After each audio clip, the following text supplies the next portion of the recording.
people are saying that some high-profile Bitcoin developers, Bitcoin core developers, are saying that this is not honest. I think that's bullshit. Like, if you're paying your fee, you're paying your place in the network. Exactly. And your transaction should be allowed. And then when people say, they're dictators. Who are you to tell me what an honest transaction is? Exactly. And on top of that, if the Bitcoin network can be spammed, that means that it's not good anymore.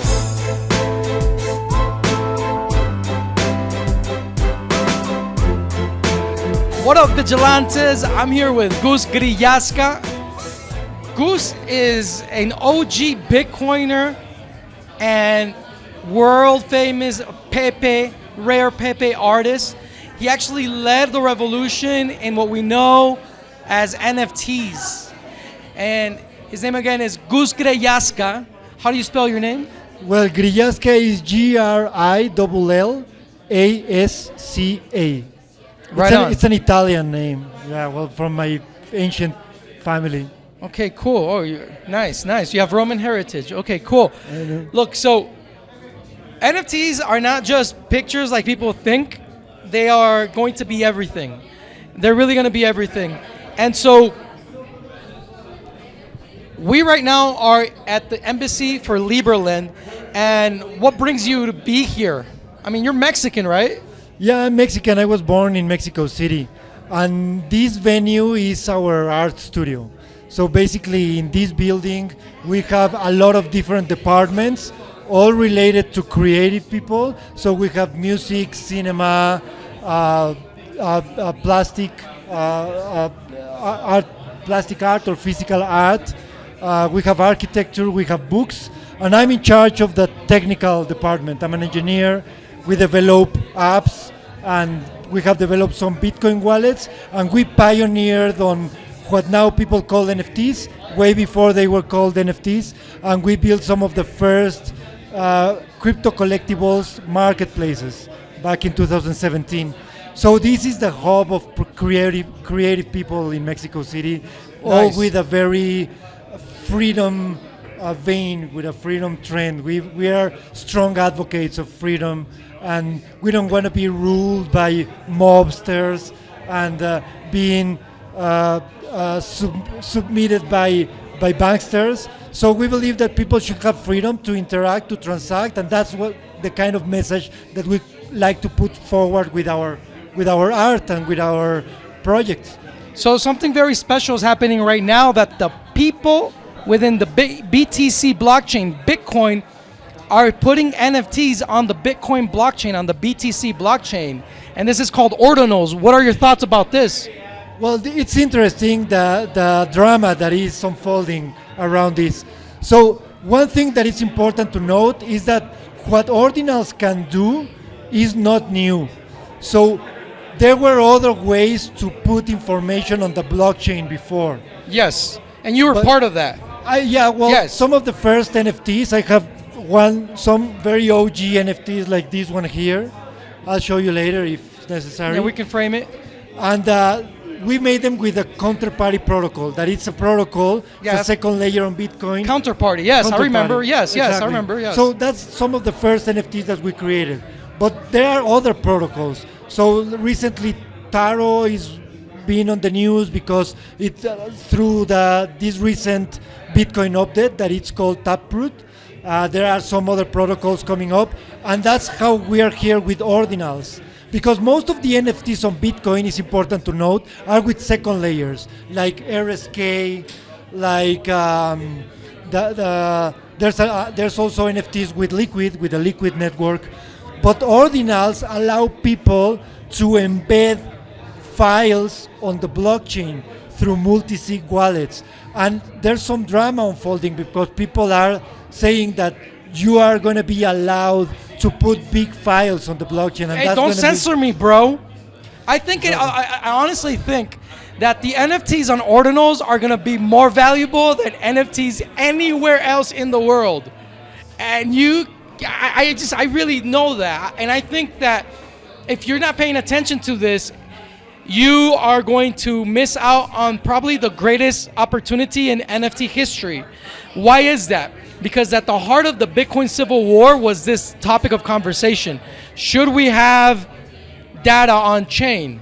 And the truth is that what we're seeing with Ordinals, that even though the small blockers that did not want to have data like NFTs on chain, they can't get rid of the reality that Bitcoin was created with the computational power to give us these features. So Yeah. it's like they we had a civil war about this, and they still want to suppress things that are possible within Bitcoin. And I would say, dude, don't censor me. You already tried to do it once, and we had a civil war about it. And the Bitcoin protocol is, again, manifesting itself to show the world that Bitcoin was created to not just be a coin, but to be a bit, a new internet. And so I think that for that reason, NFTs on the BTC blockchain, ordinals.com, ordinalswallet.com, is a happening that made up of Bitcoin renegades, Well, I mean, rebels that are saying, no, I am going to use the Bitcoin blockchain in any way you want. as I want, and who are you as a central planner to tell me how to use the Bitcoin blockchain? Exactly. I think all the argument comes down to, if you're paying your fee, no one should tell you that you are allowed or you're not allowed to use the blockchain. That's basically it. So if people want to use the blockchain to put images of green frogs, I mean, that shouldn't be a problem. People are saying that some high-profile Bitcoin developers, Bitcoin core developers, are saying that this is not honest. I think that's bullshit. Like, if you're paying your fee, you're paying your place in the network. Exactly. And your transaction should be allowed. And then when people say, they're dictators. Who are you to tell me what an honest transaction is? Exactly. And on top of that, if the Bitcoin network can be spammed, that means that it's not good anymore, which I don't believe is the case, just to be clear. I don't think the Bitcoin network can be spammed in order to make it unusable. Let me ask you something. Who are you or anybody to tell me what spam is? You're right. You're totally right. Who are you, this authority figure now, to come to tell me how I should transact on the Bitcoin blockchain? And this is it, man, is that there's a very tyrannical wave that comes from the big BTC core devs that we've been dealing with for over a decade. And that needs to stop now. And Ordinals is that rebellion of Bitcoiners saying, enough is enough. I'm going to use the Bitcoin blockchain as I please, and you can't stop me. Definitely. And because at the end of the day, how do you define a financial transaction, right? Like, who is to say that if we are exchanging cool images, JPEGs or whatever it is, that's not a financial transaction? So I think all comes down to that, man. And you know what's even more beautiful here is the story of information. The fact that Bitcoin is manifesting itself not just to be a ledger for finance, for money, but for data as well. And a lot of people in Bitcoin history don't want you to know this about the Bitcoin protocol and what Satoshi gave us. And you can see the tension right now building up in BTC because of this. And I think you explained it perfectly. Shout out to Planetary Portals, which is one of the first NFT series on Ordinals. I think the Planetary Portals are pretty base, to be honest. Yeah. So hey, what's up? Are you gonna throw some rare Pepes up on BTC? Oh, definitely. I'm working on that. Yeah. I've just been these past few days very busy putting together this event, which we're like very proud to be hosting. But yeah, after this, I'm hitting Acapulco and definitely working on some rare Pepes to put on the blockchain. Yeah, you better hurry up because there's people like Pepe Angelo and there's like Pepe Picasso, right? There's a Pepe Picasso, right? There's a Pepe Langelo Pepe Angelo. and Pepe Nandro. Pepe, huh? Pepe Andro. Pepe Nandro. Pepe Andro. Okay, so there's There are many already. there's a lot of Pepe artists out there that know what's up because, and this is what art is about. Art is supposed to be shocking, disrupting, right? It's something, art is supposed to Definitely. captivate your attention. And the one thing that, okay, so Bitcoin and crypto in general frees the market. It gives us freedom, right? But what frees the human mind from indoctrination and mental slavery? Art, carnival, party, art. Yeah, exactly. Creative minds Exactly. that are allowed to explore and to experiment with technology. That's what we believe is that the triggering factor for people to move forward and to develop interesting projects.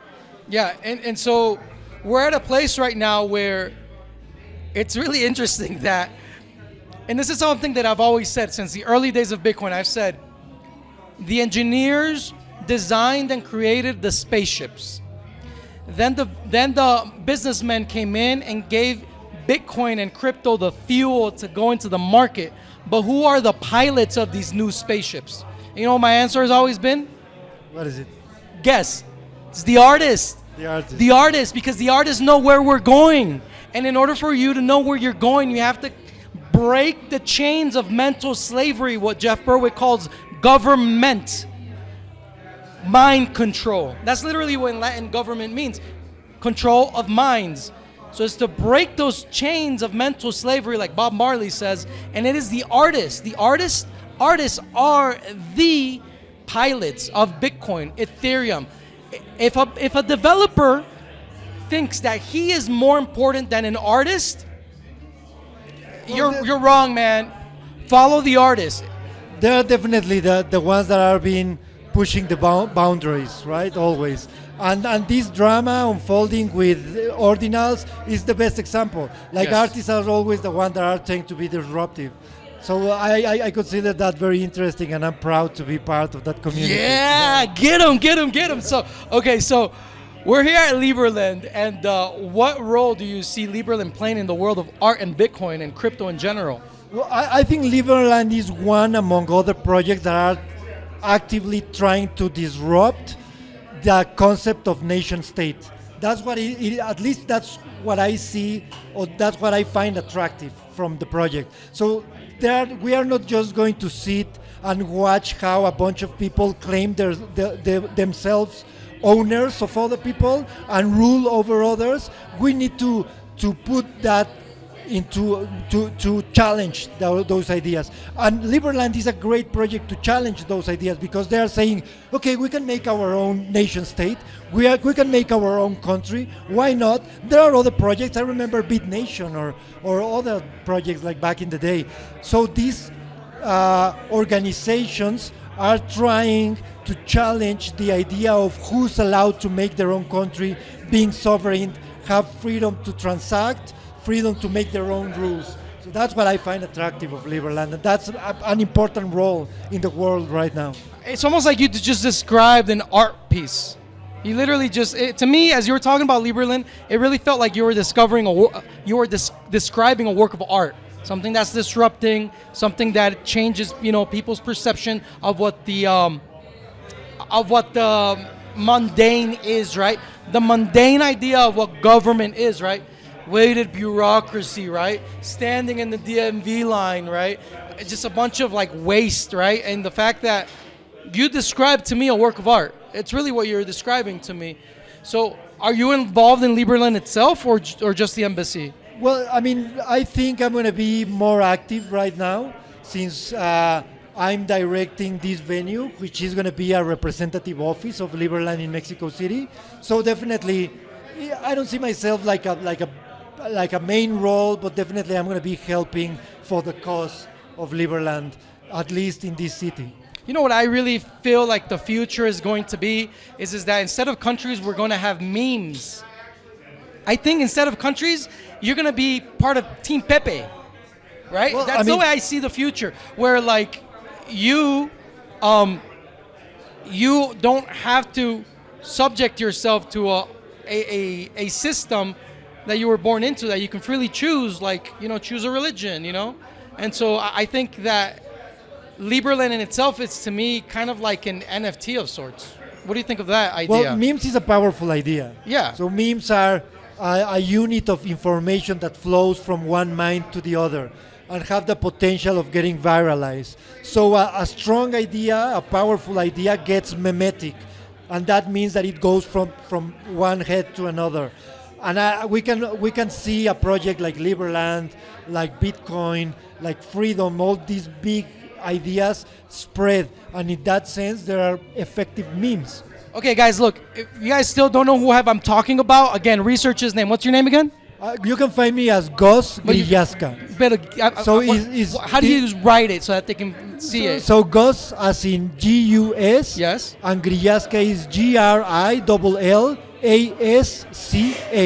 Okay. Look, guys, I'm emphasizing him and gave you his name again so you can look up his work of art. If you've ever heard of Pepe the Frog, this is one of the, I would say, fathers of Pepe worldwide, okay? Like straight up, this is who we're talking to right now. And we understand how influential Pepe is.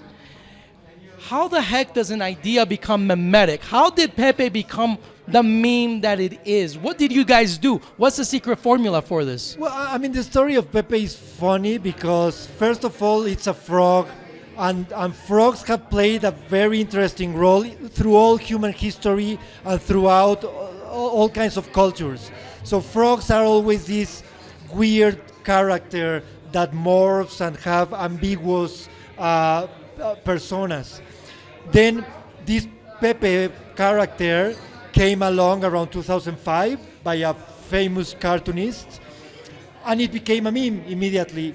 And once it was a meme, people were playing with it and creating directories. And then in 2016, some guys playing with the blockchain created these tokens associated with this meme, and that created the first digital collectible marketplace in the world. This was the first NFT marketplace on the planet. Exactly. The first time that something like an NFT was traded and had a market value. This was 2016 with the Pepe. So I remember the Homer Pepe. Yeah. Can you tell them about the Homer Pepe? Were you the one behind the Homer Pepe? No. I mean, if you were, you wouldn't tell me, right? I know a few people that are behind the Homer Pepe, but that's an interesting story because that card is unique. It's just a 1 out of 1, and it was the first NFT that was auctioned live in New York in a small event like this back in 2018. So it's the first crypto collectible that was auctioned live, you know. Wow. And people paid like more than 30 grand for auctioning this meme, this tradable, collectible, digital art. So it was an interesting story, and then it got revalued, and all the NFT craze started there, and it just became bigger and bigger. You know, and one thing that I talk with my Bitcoin homies about is how much of a boomer mindset we all still have. Because when you think about an NFT, people think, well, that's just a stupid image on the blockchain. Like, no, dude, you don't understand the significance of this. Like I said in my talk today, the world of ideas, can create wealth and manifest a market in the real world. How is that? And I gave the example of the Lord of the Rings, right? The Lord of the Rings was an idea in Tolkien's mind. He wrote the book. There was a movie made. And now there's a whole tourist industry around going to visit where the movie was made in New Zealand, right? And you can't take that away from the place. You know, it was a manifested market that comes out of human ideas. You know, it's not like before that, it was just land in New Zealand. Now it's like, dude, that's Mount Mordor. You know what I mean? Like, so it's like the fact that there is a fountain of wealth that is coming out from human creativity that we're just barely tapping into, and that is infinite. And the thing is that we, as boomers, because I consider myself a boomer in comparison to the young people, I'm not really a boomer, but when we think of an NFT, we just see something in a digital form, and we're like, oh, like, which doesn't mean anything other than it's just a picture on the internet. But there is something a lot bigger there, and that everything in the future, I would say the biggest market will be that of digital ownership. Because right now we see that information and big tech, that is the biggest fountain of wealth in the world as it is now. So what you guys are doing, you guys are opening the door to a Pandora's box that I can't even fathom what the heck is gonna happen. What is gonna happen? You're an artist. Where are we going with this? No one knows, but definitely this is gonna have a big impact in what we call the metaverse. I know that in the past 2 years, the whole idea of a metaverse became a buzzword and it doesn't really mean anything. And since Facebook became Meta, we are just getting this weird dystopian idea of what's going to happen. Reality is that the digital world is going to be just more and more important. It's going to be bigger, the metaverse, all those protocols that help us communicate in a digital form.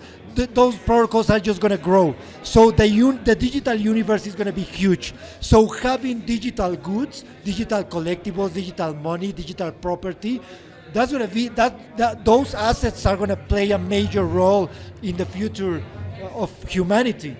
So I don't know what's going to happen. We should keep an eye. That's all I'm saying. I have no idea, but it's going to be interesting.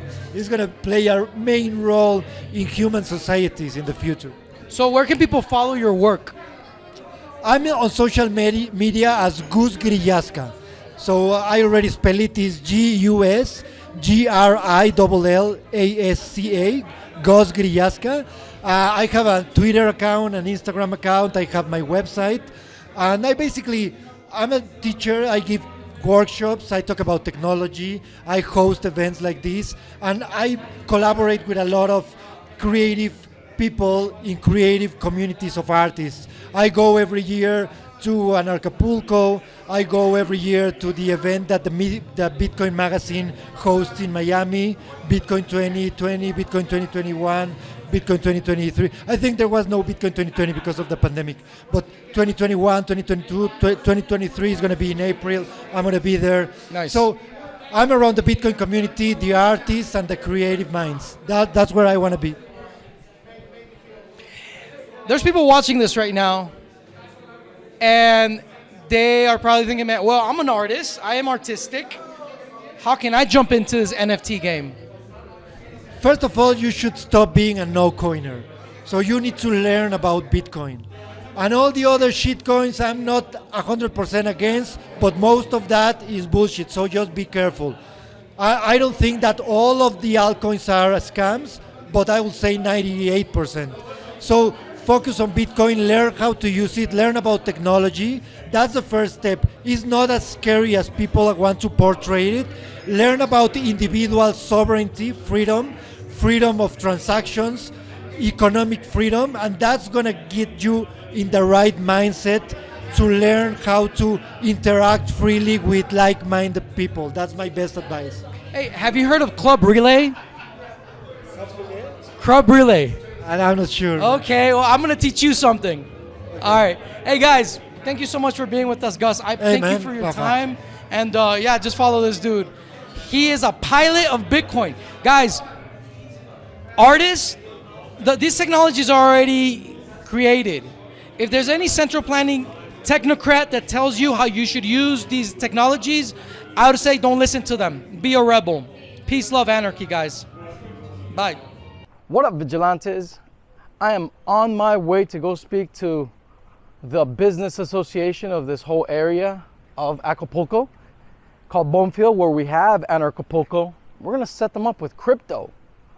So all these people, all these businesses are going to become merchants, crypto merchants. So very excited about that. I'm actually walking there right now. So at the end of Acapulco, I felt compelled to give a workshop. And it was really two workshops in one. One, it was on the topic of AI and how to respond to it as the crypto community.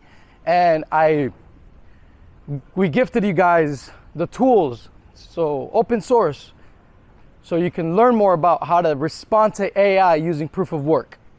And the second topic of conversation is how can we onboard up hundreds of millions of users overnight into the crypto space? And that has already been solved. So go to this description. This information needs to get out. In my opinion, is probably the two most pressing issues of our time that are really, come down to just one issue. We need to reach hyper cryptodization before AI takes over. And we have the tools. So we really want you guys to click in the description and watch this workshop. I did it at the end of Acapulco. After everything was done, I just felt compelled. I felt called to do it. In my opinion, it's the most badass workshop that I've ever given, because It has to do with what is, in my opinion, the two biggest issues in our time. AI and fixing the crypto onboarding problem. Both wrapped in one. You guys gotta watch it. I can't stress enough how important this workshop is. We're giving it away for free. So just sign up below, watch the workshop. This actually was a 3.5-hour workshop, and we broke it down to, there goes a puppy. And it broke down to after editing, it was like an hour and 30 minutes. So we trimmed the fat for you, and I hope you enjoy it. Peace, love, anarchy. Bye.